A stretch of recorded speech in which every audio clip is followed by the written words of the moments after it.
Today's question, why do some people get better results than other people using the same exercise and same rep ranges?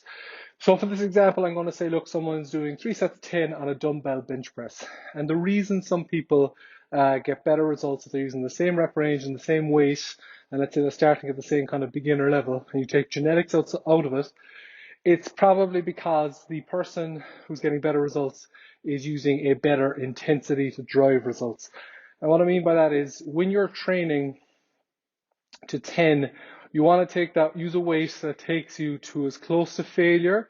By failure, I mean you can no longer do good technique anymore as much as possible. So, for example, if you're doing a 10 rep max, that would mean at 10 reps is everything you got, 100%. You're grunting, you're making faces, your face is going red, there's blood vessels popping, those weights are barely moving, and there's no way you can do 11.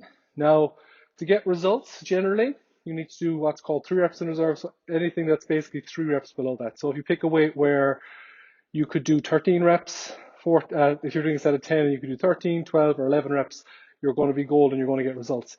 The issue for a lot of people is gauging that intensity for themselves correctly. And the person who's getting better results is probably getting closer to that failure intensity than the person who isn't. And there has been studies on this showing that people basically have thought they have no more in the tank, that they're close to failure. But then when someone gets in their face and starts motivating them and shouting, encouraging stuff or puts on Rocky music or whatever, they're able to crank out 1, 2, and even up to 8 more reps, meaning they were nowhere near failure. So they're not actually getting results at all. They're basically just kind of going through the motions of training. So when you are training, let's say to that set of 10, it shouldn't feel like the first set of 10 is everything you got. It shouldn't feel like the second set of 10 is everything you got, but it should feel like you're feeling, for example, the bench press, you're feeling your chest, you're feeling your triceps, you're feeling the muscles you want to work. The weights feel challenging as you get close to that 10th rep, where literally you might not be able to do much more. And that's how you get results. Now, for a lot of people, it's literally, I advise people on a safer exercise like a bicep curl to go to failure, to actually go to complete muscular failure, because look, your biceps will recover fairly quick and you're not going to get injured most likely. And it's a very quick exercise with light weight to see what failure feels like, where the blood flows in the muscles. You just can lift your arms up to do another rep with good technique.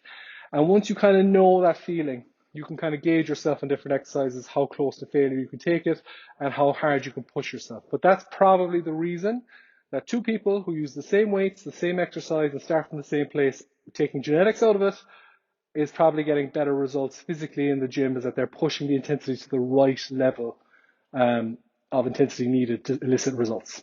Hope that helps, guys. If any questions, you can ask in the comments below. And as always, we'll talk to you later. Hope you have a good day. Cheers.